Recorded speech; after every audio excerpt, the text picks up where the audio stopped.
rough game, so we brought in our secret weapon, Dr. Carr. And so we attacked our issues a little bit, and I give our guys a lot of credit because it was a rough first half for us. But, you know, we did a great job defensively in the second half and then made enough plays when it really mattered to win the game.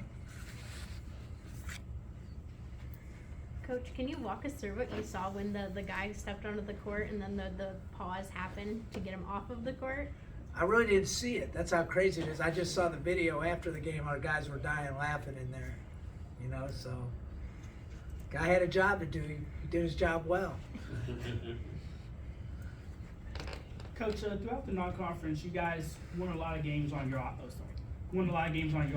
This was arguably the first time where the defense was what won you guys the game, holding them to 18 second half points. How big was this game compared to the other sort of close calls for your program?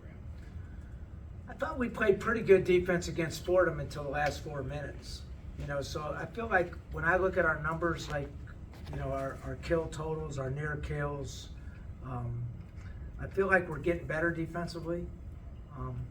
With that being said, you know, that can fade at any time if your emphasis isn't right. But we got a great defensive performance from Rotroff, which really helped us. He did an unbelievable job on the boards and unbelievable job of walling up around the rim. Their big guys got very little when he was in the game. And then we got a great job off the bench from Kareem again defensively, which it seems kind of strange to have those two little guys in there at crunch time defensively, but they did a good job. So I think, like you said, I think we've been a little offensive reliant, and then our offense has kind of failed us a little bit, so we had to become defensive reliant, which we need to be anyway to really be good. And I thought we had some weird lineups out there at times, but I thought it helped us. We were big sometimes, we were a little itty-bitty sometimes. We just did what we had to do to win. And by the way, if you miss another game and we lose at home, I'm going to be mad at you. I did come here instead of the Wake Forest game. Okay, but you did, the last game you probably didn't come, you went somewhere else, didn't you? I thought me and you were better than that. I thought me and you were like, hey, I don't want to say my favorite because that's not right, but you know a lot, and so like, don't jinx me again. What do you got, Zach? Not a microphone. No microphone. Philip Alston scored 17 points in that first half, but you held him to just 8 in the second. So what did you change at halftime when it came to guarding him? I don't think we really changed anything. We just guarded him a little better. I mean, you got to give him credit. He made 5 threes. I think he averages about 1 a game, right? If you look at it, right? I don't think I'm wrong. It might be 1.2 or 1.1.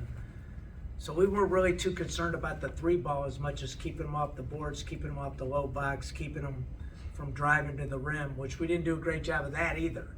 But when he makes 5 threes, they should win, really, when you think about it, right? And so we didn't do a very good job the first half on him, but to his credit, he played well, which doesn't surprise me because he probably had a lot of friends here, you know, from being at Cal the last couple of years. But it goes back to show you that, and I know this because I was a Division II coach, those Division II guys are good players, man.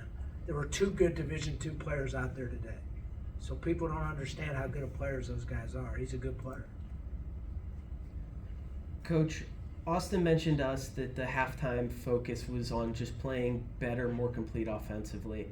But was there any extra urgency or worry from you guys given you were on the losing streak and were down at the half, or did it kind of still feel like business as usual? Well, I think there's worry because we haven't played very well offensively the last 2 games.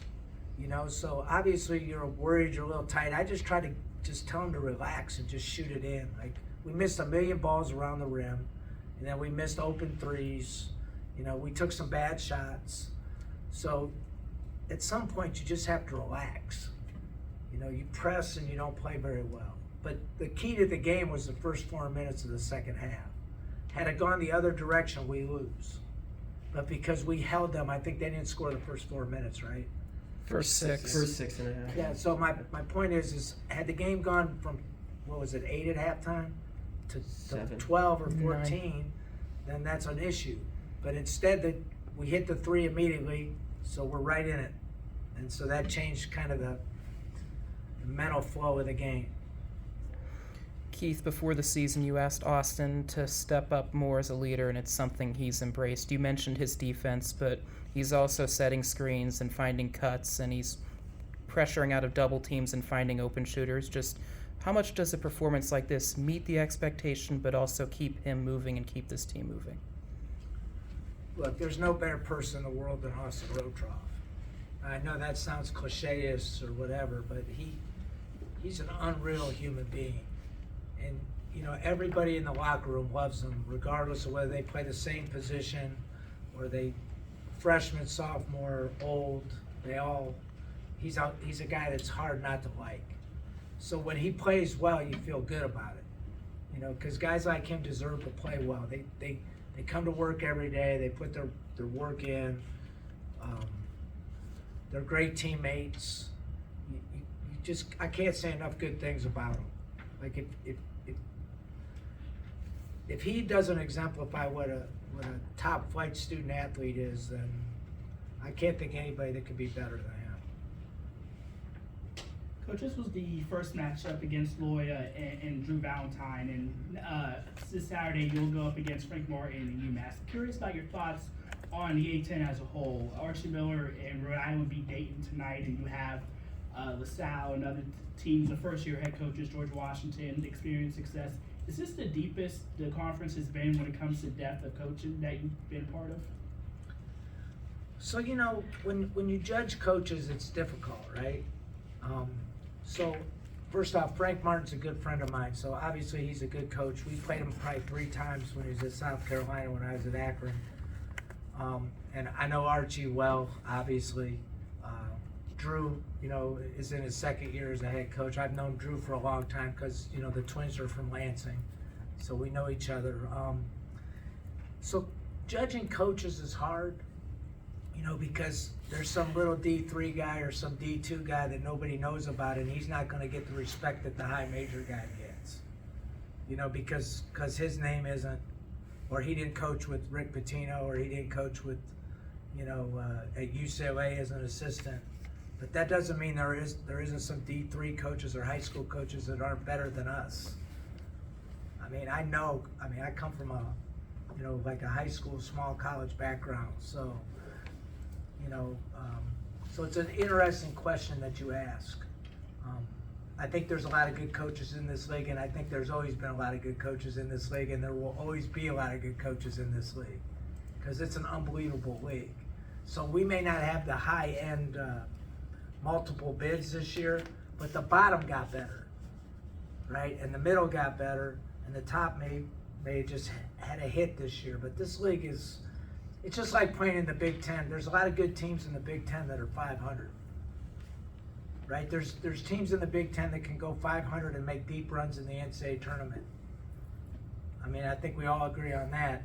So the middle of the pack in this league, it's hard to win no matter who you play.